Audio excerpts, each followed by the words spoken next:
Herkese günaydın. Bol kazançlı, güzel bir gün dilerim. Şimdi dolar analizimizle başlıyoruz tekrar.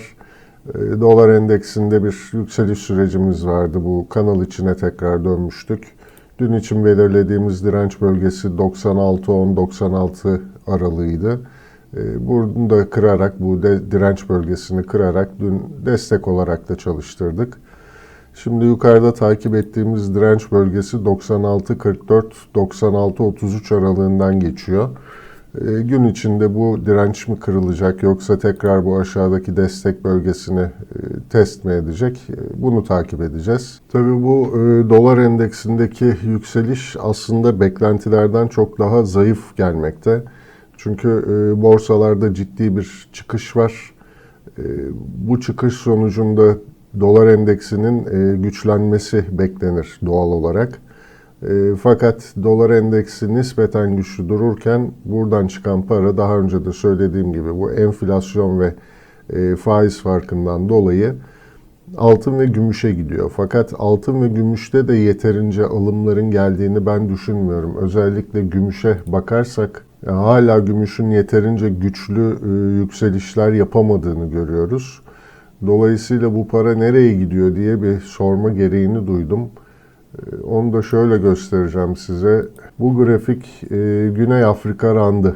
Bakın dolar endeksi dünyada dolar değer kazanırken Güney Afrika randına göre değer kaybediyor. Yani buradaki değer kaybı çok fazla görünmeyebilir. Ancak şu Brezilya reeline baktığımız zaman dolar endeksi nispeten güçlü durduğu halde Brezilya reelinin şuradaki bu düşüşü aslında değer kazancıdır.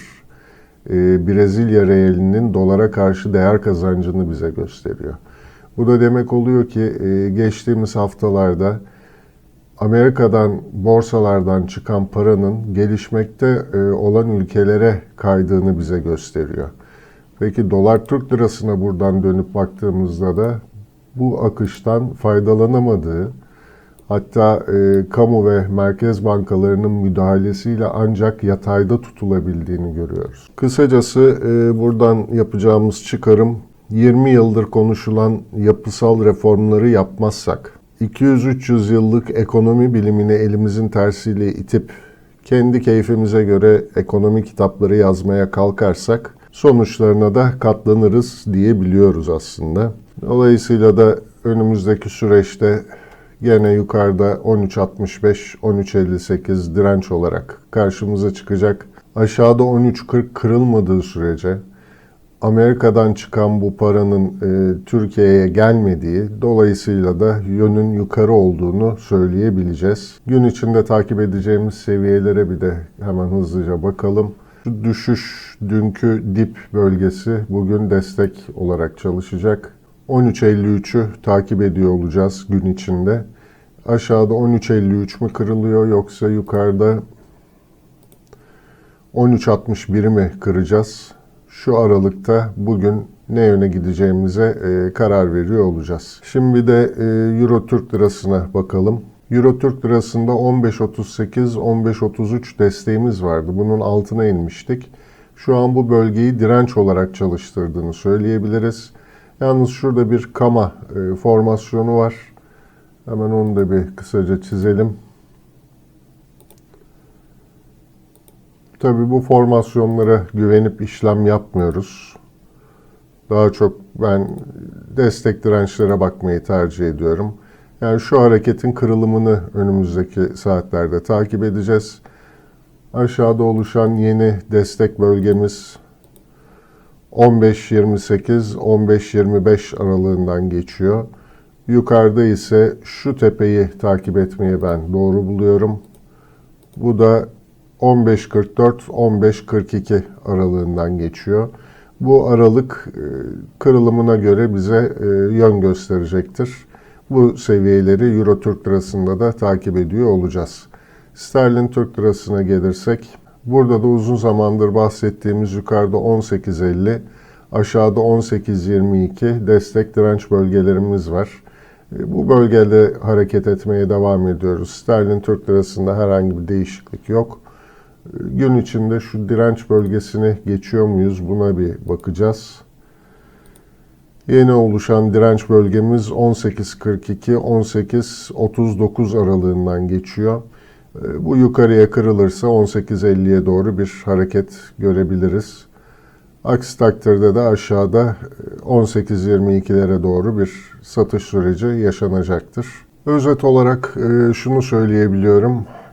Dünkü analizimde de bahsettiğim 20 Aralık'ta başlayan bu kur korumalı mevduat hesaplarının önümüzdeki ay çözülmeye başlaması, bu süreci de düşük kurla karşılamak istemesi hükümetin elbette ki kurlarda bir satış süreci getirebilir. Ancak bu zorlama bir düşüş olacaktır. Çünkü dediğim gibi dünyada gelişmekte olan ülkeler geçtiğimiz haftalarda yatırım alırken bizim durumumuz ortada. Ancak kamu bankaları ve Merkez Bankası'nın müdahalesiyle ancak yatayda tutabiliyoruz dolar Türk lirasını. O yüzden gene kamu bankalarının, Merkez Bankası'nın müdahalesiyle bir satış gelebilir.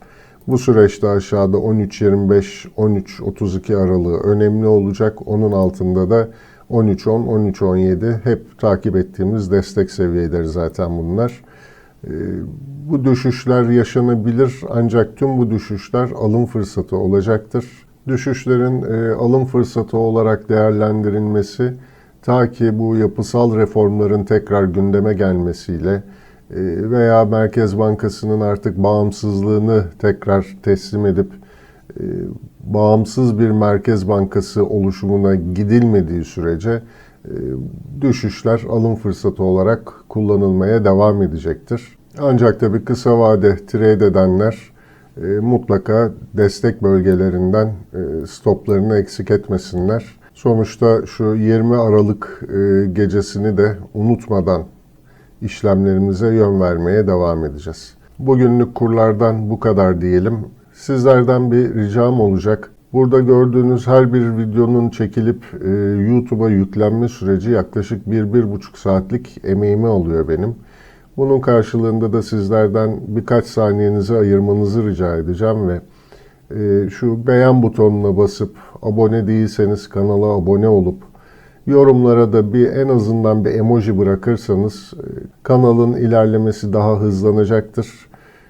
Ben de daha sık videolar çekerek sizlere elimden geldiğince yardımcı olmaya devam edeceğim. Evet, tekrar görüşmek üzere diyelim.